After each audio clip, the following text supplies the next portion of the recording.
the more people are aware, the more they have information, knowledge, and the more they relate or they can relate to policy, to law, to a technology, the less there is fear and the more there is not only acceptance, but also desirability.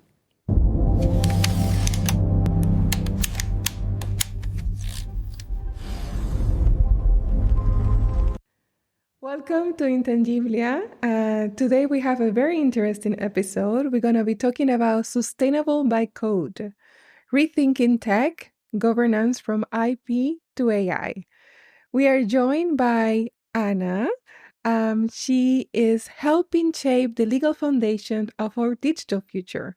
She works at the crossroads of sustainability, technology, and law, asking not just how innovation moves forward, but how it can move wisely, fairly, and with intention. Anna's trajectory is as global as interdisciplinary.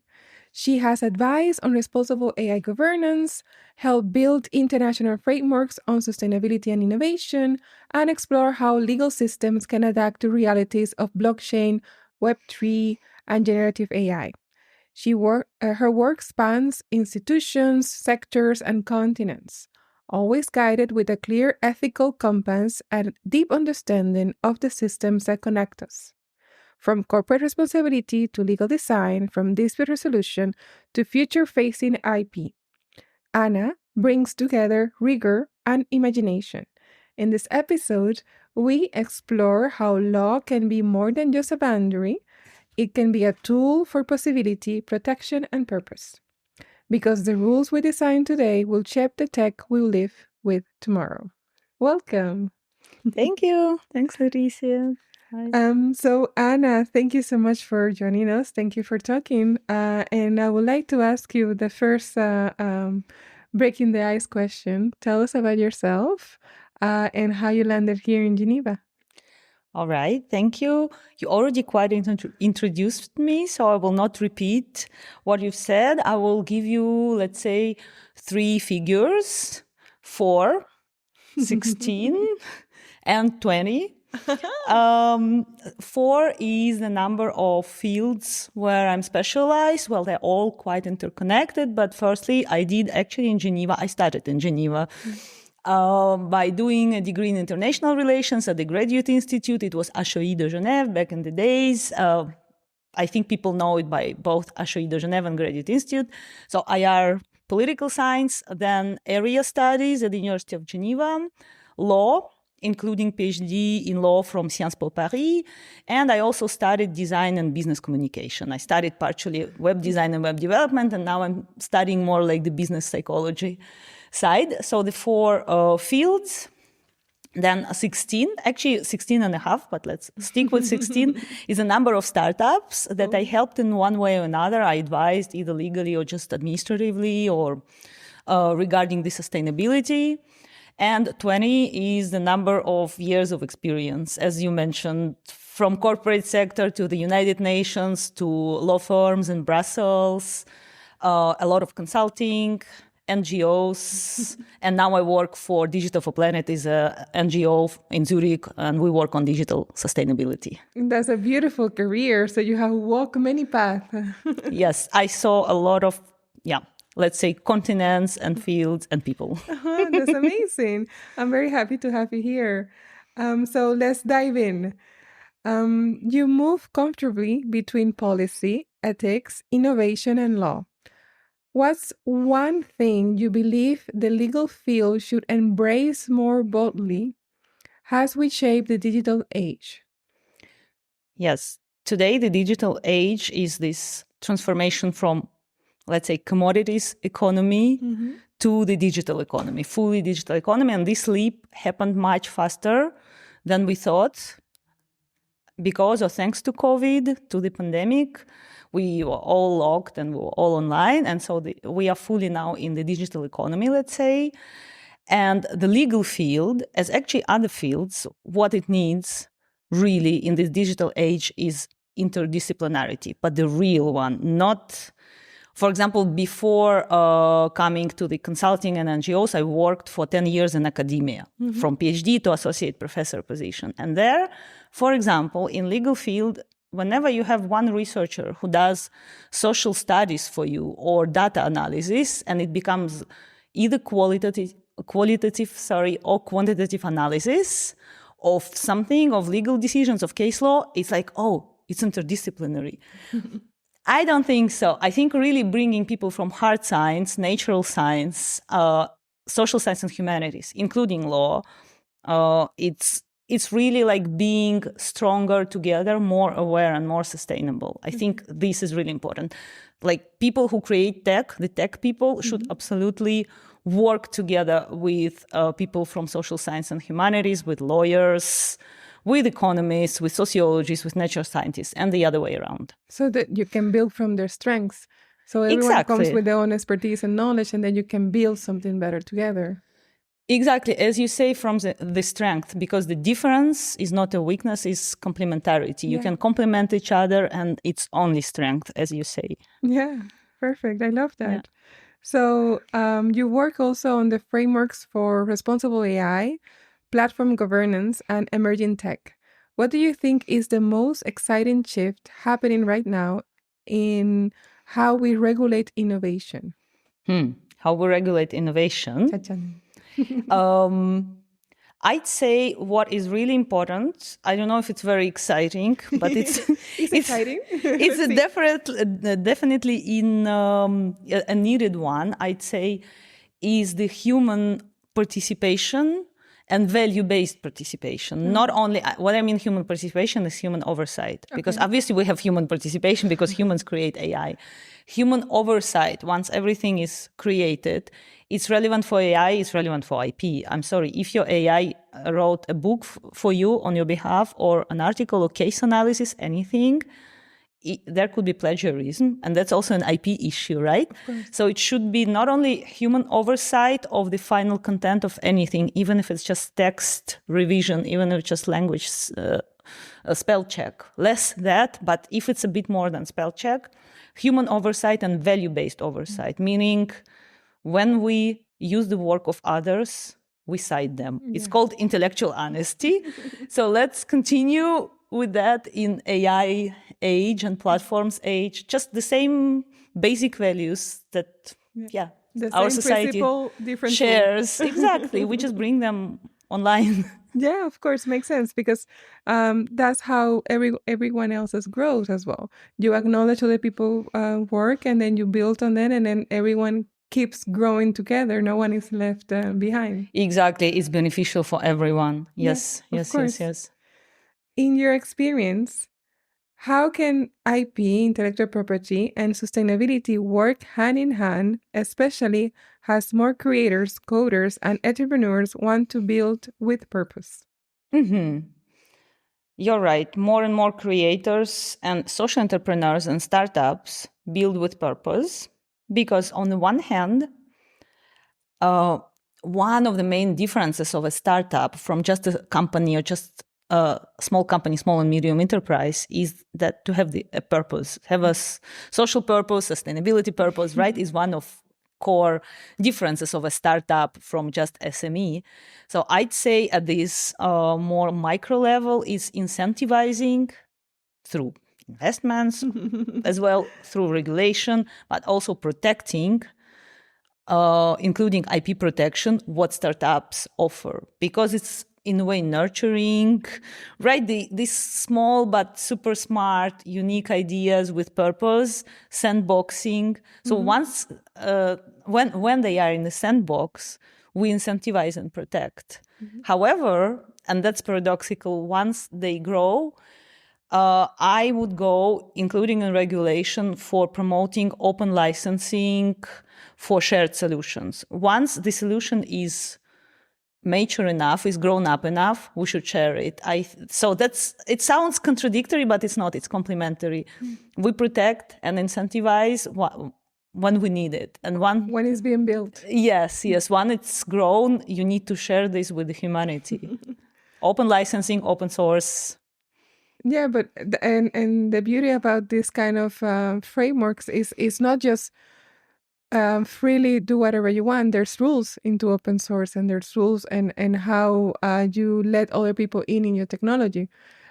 in ways that it doesn't lose the purpose, or also it's not deceiving to the other people, or it also can be used for something that was not intended to be used. Exactly. So it's about being open, but also keeping in mind that there are rules in place that you should follow. That's the other side of also innovation and with purpose. Yeah. Oh, yeah, we need to protect where it's needed to be protected and incentivize and open where it's needed to be done. For example, as we work at Digital for Planet a lot with this Horizon Europe funding, it's a very specific Pillar 2 Horizon Europe funding. It's research and innovation. Okay. And there are a lot of projects on this open source and open licensing, a lot of rules. European Union is like the champion in regulation.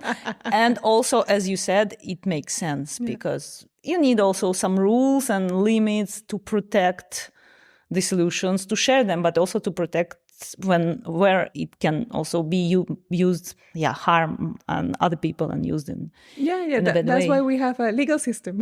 Yes, that's why we have lawyers. Exactly, we're not that bad. No. Let's not kill all the lawyers. So you advise across jurisdictions. Have you seen any standard samples of countries or institutions integrating sustainability and digital innovation into law and in a forward-thinking way? That's an excellent question. Maybe you know, if not, it's worth reading. Stanford University has a center on AI, and they publish this annual index. It's Stanford University AI Index, something like that.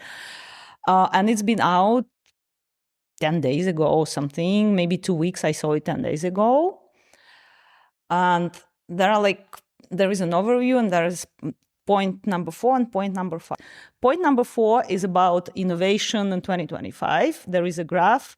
The US is really still number 1. It innovates.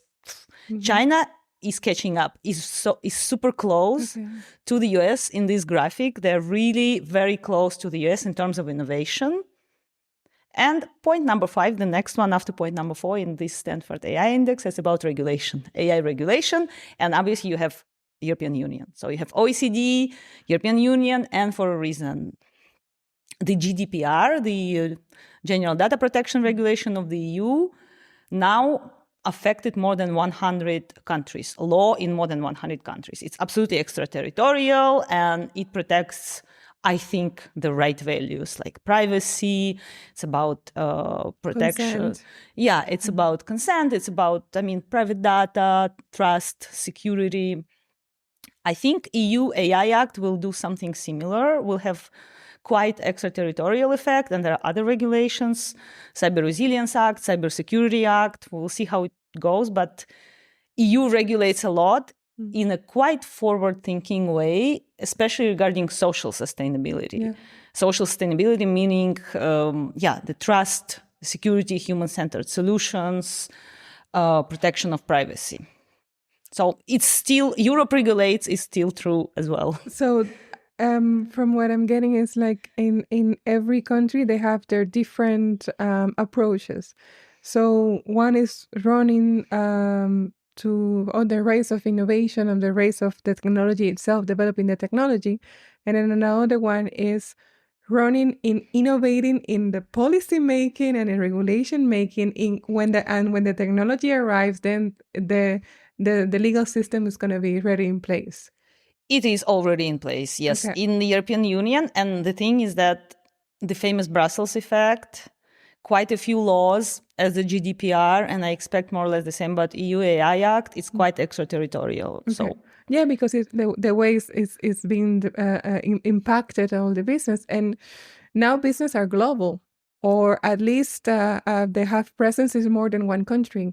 So it's fairly easy to be touched by the GDPR. Yeah. Yes, you're totally right. And that's a great example. Beforehand, as we discussed, we had this more, let's say, extractive economy or commodities economy. We had value chains, the global value chains, which were physical. Now, in the digital economy, everything is online. Yeah. So it's much more global than before. Even more global than global value chains, let's say. It's global value chains 2.0. I like that. So You've championed legal design and system thinking. What would what would a truly user-centered, future-proof legal system look like, whether for tech, contracts, IP, or AI? Mm-hmm. This question has a lot of elements. One element is user-centered, future-proof, and legal system. And we say legal system for the tech in general, because it's AI, it's contracts, platforms. I'd say when we speak about good legal system, let's say future-proof, user-centered, we speak a lot about policy salience. I think before we should assess or even dream this or that policy or legal system being salient, we should think about societal desirability. So for me, the user-centered means end users. End users for me is citizens. It's you and I. So being socially acceptable or accepted is one thing. There were a lot of socially accepted things since 2020, right? During the pandemic, a lot of things came from the government and the society had to accept them. We didn't have much choice. Social desirability is something slightly different, and I think the user-centered, future-proof legal system should be socially desirable. Two elements of this social desirability. Very quickly, I don't want to be super theoretical. A simple example of illustrate that would be, so two elements, social acceptance. First, imagine the balance. In one scale, you have knowledge, in another scale, you have fear. In between, you have information. So the more information you have, the more you have knowledge. The less information you have, the more you have fear. It's not necessarily about a policy or legal system, it's about anything, like a forest, sunrise, right? So the goal, I think, and the thing about social acceptance is to have more real, reliable, simply accessible information about anything, about the technology, about the policy, about the whole legal system. So the more you have information, the more you have knowledge, the less you have fear. So you would avoid these situations with burning the masks or destroying the 5G antennas, because people have more knowledge, so less fear. That's first step. Next step is the right of citizens, really legally enforceable right of citizens to information, including the right of actively participating in the making of this information. I know it's a little bit more complicated now than the example with the balance. Let's say, for example, sustainability information to use in lawmaking and in courts. Citizens can provide evidence. This evidence, handled in a particular way, becomes data. Then we use all the GDPR and all to have this data be ethically correct, ethically proof, etc. And then you can use this evidence in courts, in litigation, in lawmaking, for example. So the citizens participate quite directly in the lawmaking, not only through votes. We know also the limits of the democratic system and the voting system, correct?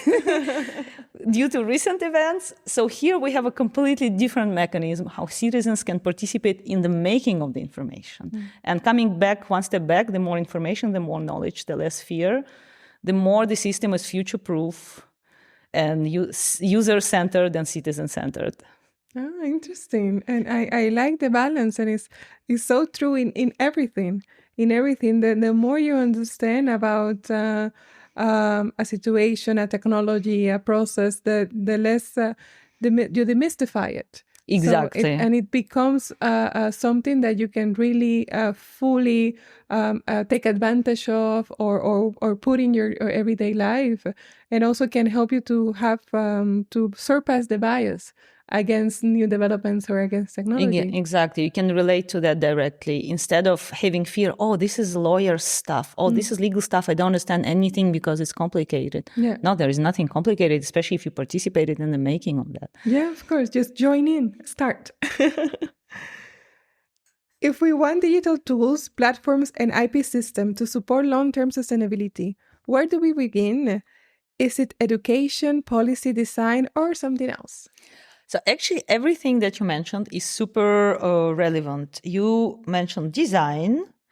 Where was that? Education, design, policy, something else. I'd say all these things are important, but in my opinion, we should start with design.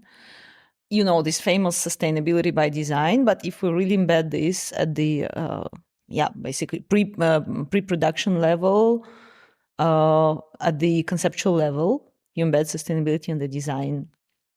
Then, of course, you proceed with education, with policy, also with IP.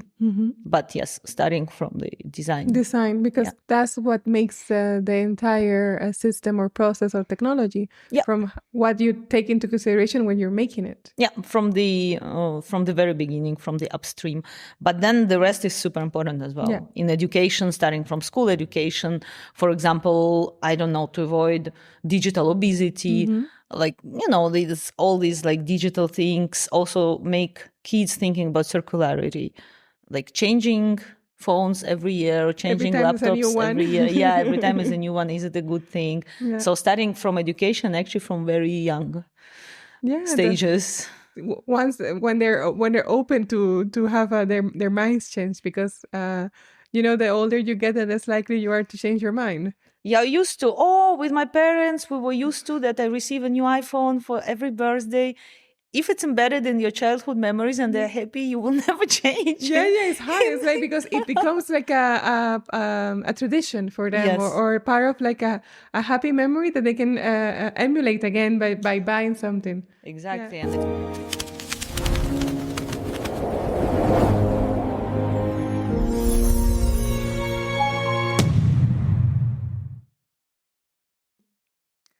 Many tech leaders talk about building responsibly. From your view, what does it really mean to embed responsibility into innovation from the start? It's very much, it's like the continuation of the previous question and answer, but let's develop it further, because basically the answer to this one is also from the design on the one hand, and on the other hand, from education from very young ages. But because it was already the discussion in the previous one, let's add something. Let's take an example, because you can use this example in any field, but I will give an example of writing. Let's say research and innovation writing. Either you write a scientific article or a case note, or a research innovation proposal, like we write a lot for the Horizon Europe funding, or tenders, anything. Let's say you're like research innovation writing. You can use, and everyone is using AI in this writing. So there are at least 3 different stages, or let's say 3 different strands. Strand 1 is when it's ethically okay-ish and even recommended. For example, using AI for spell check, grammar, or even translation. That would be ethically okay. Then second tier is when it's ethically okay-ish, but really subject to control. And the third tier obviously would be ethically not okay. Never use it. No, you can still use it, but not recommended at all. And I explain then also like the human role and risk, let's say, mitigation. And that's an example about the writing, but I guess anything that you create with AI, and soon there will be news created with AI. We had a discussion on Wednesday with friends who work for a television. I will not tell you more than that, but for television. And I don't know, 5 or maximum 10 years from here, AI will be involved much more in the news making in every stage. Anyways, coming back to my example. So we have these 3 tiers, and human oversight, proofreading, control, and decision-making, whether publish it or not, whether use it or not, even for the first tier, where it's like just to proofread, is important. So human oversight for any of them, and risk mitigation also for the first tier. Just check that everything is okay. For the second one, when you, for example, generate footnotes, you give references, just links, and ask generating footnotes. Recently, I asked AI to follow a particular format of footnotes for an article. I already had footnotes in this case. They were done. They were done, but in a different format. It was like Oxford something, and it was for like Harvard. I don't remember exactly. You needed to change. Okay. Yes. It was for ACM conference, and they have a particular way of citation. I asked AI to do that, and maybe just because it was my book, so exactly to my book. So it's like a single authored monograph. I refer to it once in the article. AI added another name, like, I don't know, John Smith. I was puzzled. I write to the AI, who is John Smith? It's like, oh, it's a co-author of Anna Aseeva. I was like, really? I am Anna Aseeva. So I really discussed with AI, and it was shocking to me because it was not John Smith. It was another name. And apparently AI found maybe another Anna Aseeva publishing with that person. And it decided to add the name to the book for no reason. I have no clue. Oh, wow. Okay. And it's just because it's my book, I noticed that. And then I had to reread every footnote that AI didn't and now add you anything. were second guessing everything. You're like, what else did you do here?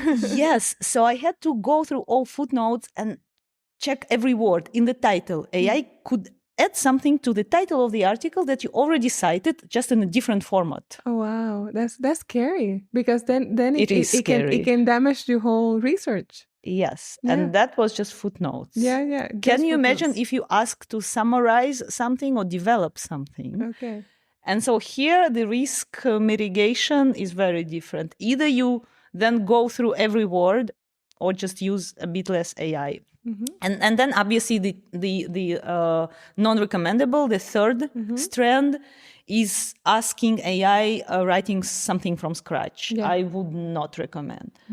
And because we speak about writing, it's writing from scratch, but then creating anything, news or any content, any good, any service, because now we are in the age of digital goods and digital services. I guess don't ask AI to create it from scratch. Again, coming back to one of your questions, in the EU soon we will have all these like tight regulations. Even EU AI Act speaks a little bit about that. Not too much. Cyber Resilience Act as well, Cybersecurity Act. But there will be more regulations. Imagine people start asking AI to create something from scratch. Yeah. You will have what I had as a situation with the footnotes, where all the footnotes were already there. I just needed to reformat them. Yeah, because that's one of the things we have been seeing, especially when we talk about copyright, AI generated content. There you go. Then you can have plagiarism easily. And there's so far the different authorities that said you can protect your copyright if there's a human input and there's a human like guiding the whole process. Yes. It was not just the AI who did the whole work. AI cannot be the author. Exactly. So it's when the human used the AI as a tool to create, then okay, it is protected. But if you just put a general prompt and you took whatever the AI gave you, then that itself there's no authorship from the human side, so there's no copyright to be granted. So that's what we're seeing right now on that development. So it's interesting because it connects with that. With there's the human input is very, very important. It's crucial to make sure that it's accurate, that there's no hallucination, that it's not going out of the way and doing things that have nothing to do, or creating footnotes or making reference that is out of place. Or plagiarism. For example, plagiarism, exactly. You ask AI to, okay, please write me a paragraph or a page on this and that. AI writes without footnotes as if it has written by itself by taking information from 1 gazillion of websites. And in reality, maybe it took this whole page, and word by word, from somebody else's work, which is open source. And that it's plagiarism, and you will be like then accused of plagiarism. Yeah, that's a scary thing. It's like I think no technologies should be used unchecked. You always need to have a surveillance eye. I use AI very much in especially on the creating of my podcast and a lot of the tools that really help you do the groundwork faster. Yes. But you have to be vigilant. You cannot just let it run free. Oversight, revision and decision making. The final decision should be human. Yeah. Actually, there is an interesting case. I just read the one pager. There is now a claim under the preliminary ruling procedure. It's a specific procedure in the European Union.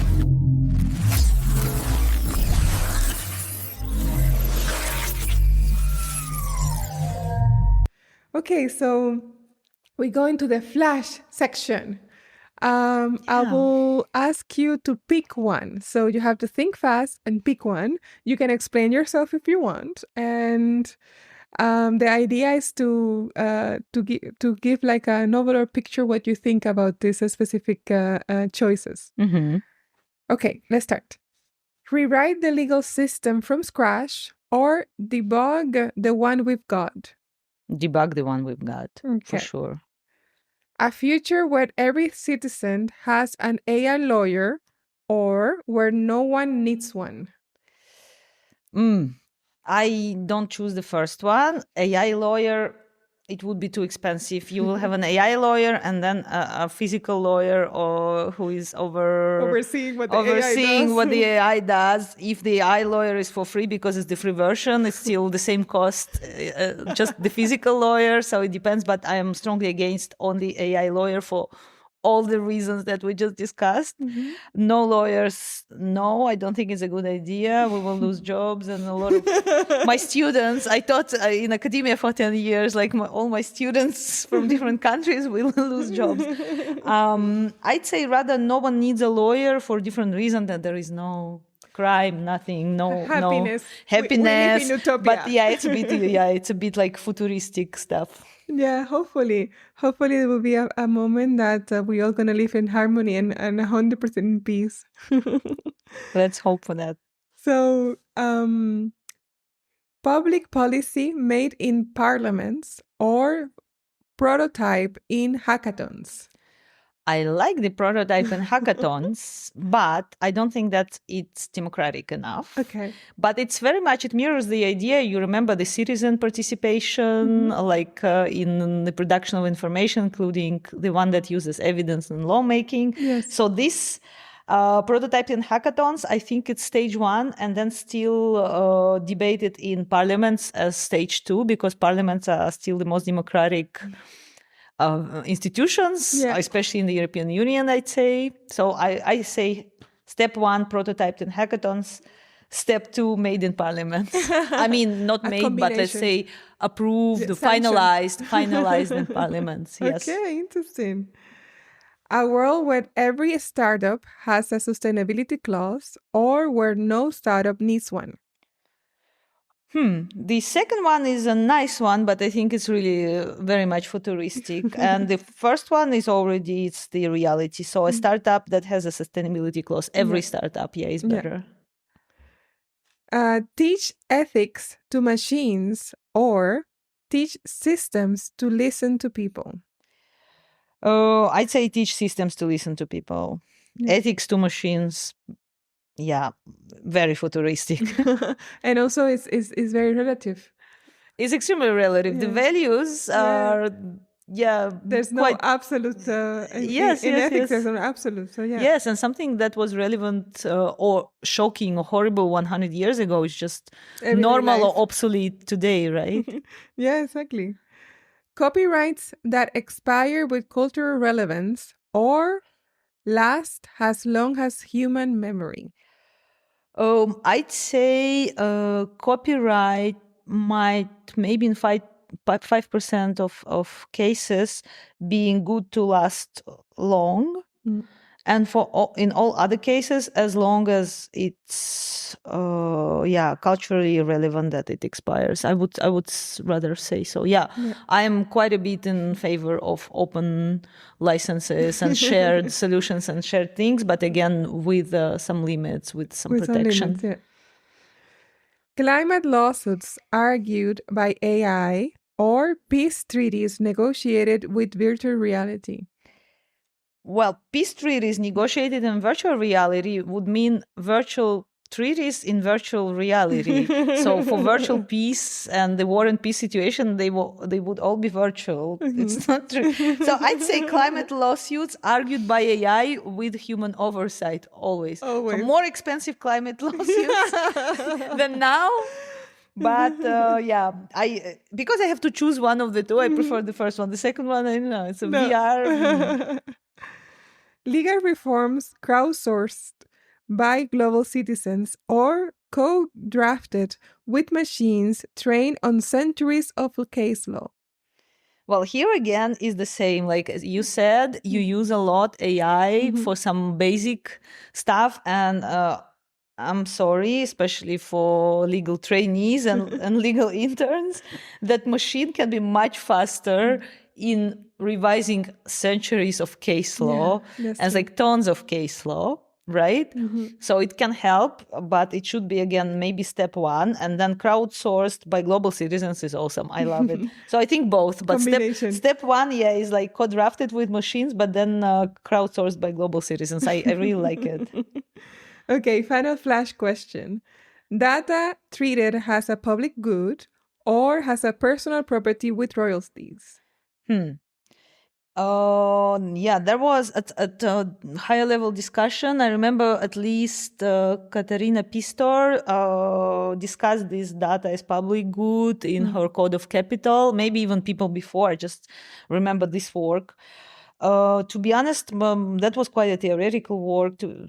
In practice, I'd say personal data is not only properties, like there are not only property issues, I mean, to be protected, but all these like security and stuff. I think personal data and sensitive data should be protected as personal property, maybe not with royalties, but then non-personal and non-sensitive data could be and maybe should be a public good or even commons.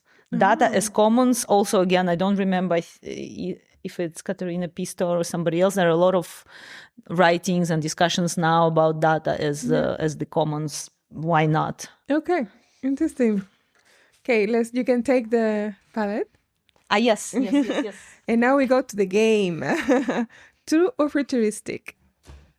Okay, no worries. So, true or futuristic? True, meaning that it's going to happen soon, it's about to happen, it's already happening. Or futuristic, not yet, maybe never, you're too far ahead. Okay, let's start. Every digital license will include sustainability terms by default. Yes. I think it's already sort of started happening. Yeah, it's something that we're seeing, and people are more aware of the footprint of technology. But also sustainability by design, and not only environmental, but also social and economic sustainability. Exactly. I think 10 years from now, it could be quite true. Yeah. AI agents will negotiate copyright and licensing for creators. Yes, could happen. Yeah. Not now, but yes. Platforms will be legally required to report on their algorithm impact. True. I think with Cyber Resilience Act, Cybersecurity Act, all that, then there are other acts, including Digital Services Act in the EU. At least in the EU, this is already becoming true in a way, partially. Yeah. Okay.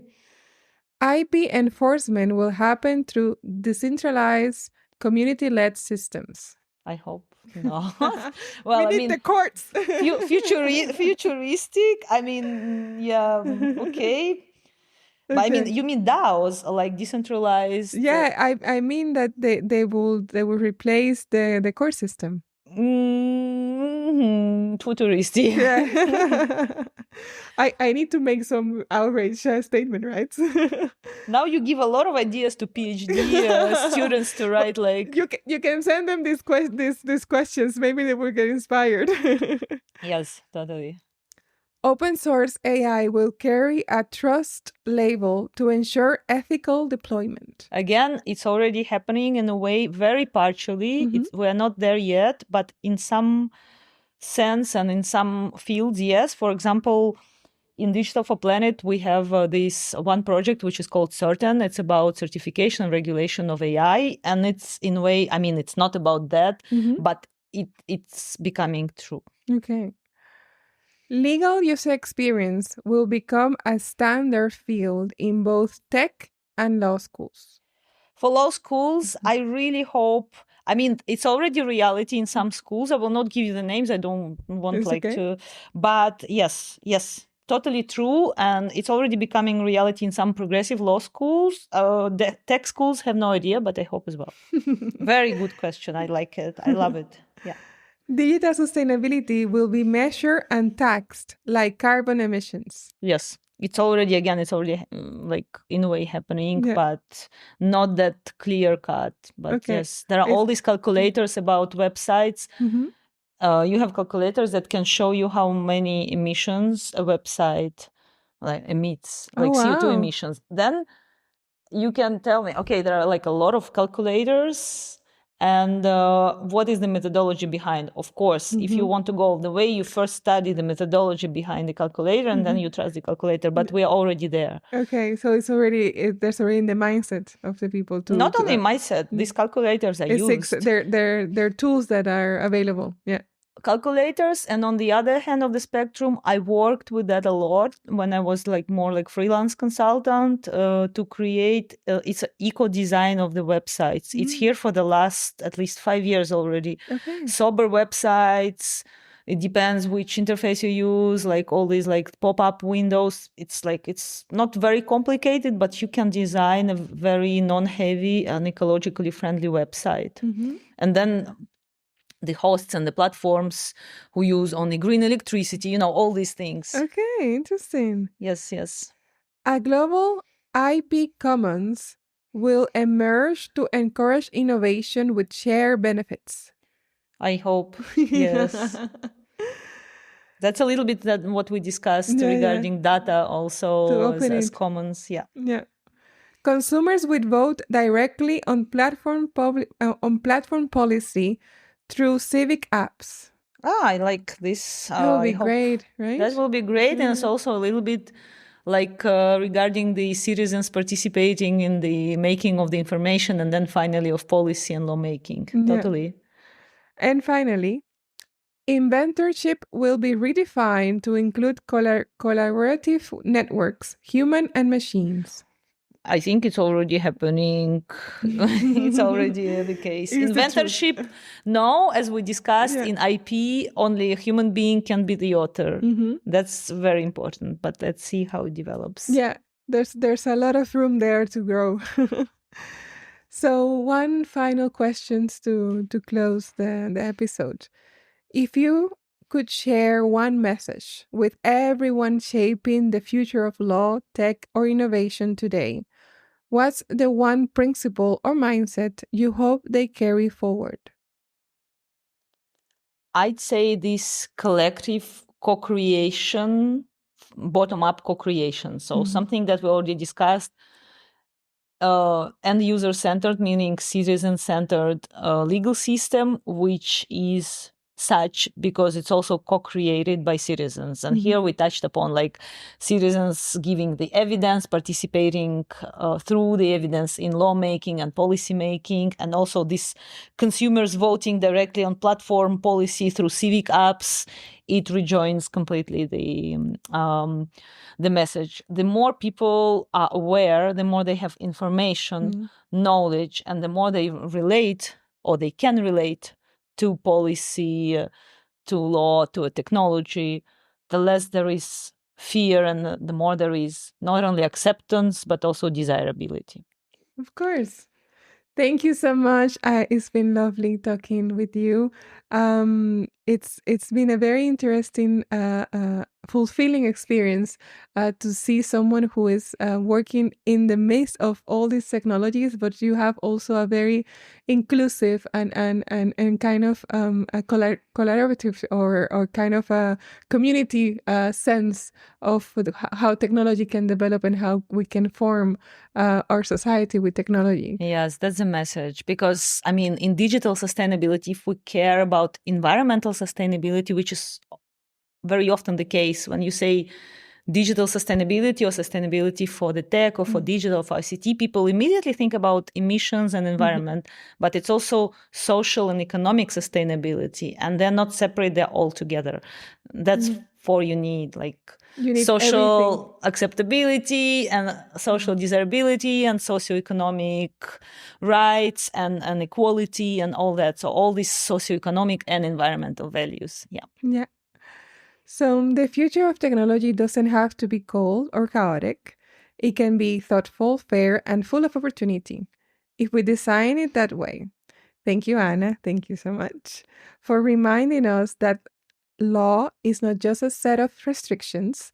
It can be a platform for vision, collaboration, and global progress. Because when purpose meets innovation, we don't just imagine better systems, we build them.